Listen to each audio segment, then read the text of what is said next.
Sunrise hotel पाशी 6 मुलं देवदर्शनासाठी पेंडगावच्या दिशेने चालत जात असताना महागून आलेल्या कंटेनरने धडक दिल्याने सर्व जागीच ठार. त्यांची बॉडी सिव्हिल हॉस्पिटलमध्ये आणण्यात आलेली आहे. नातेवाईकचा आक्रोश आपण पाहू शकता.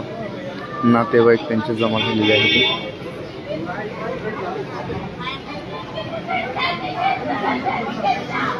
देवदर्शनाला जात असताना नियतीचा झाला.